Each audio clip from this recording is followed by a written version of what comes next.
Speak sponsored by rxcardclub.com. Get a free prescription drug card and save up to 85% on prescription drugs.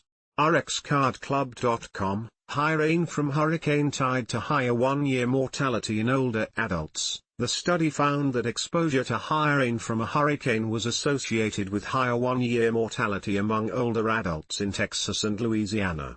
The increased mortality risk was seen in vulnerable subgroups, including those with chronic conditions like Alzheimer's, diabetes, and chronic kidney disease, as well as non-Hispanic Black and Hispanic/Latino populations.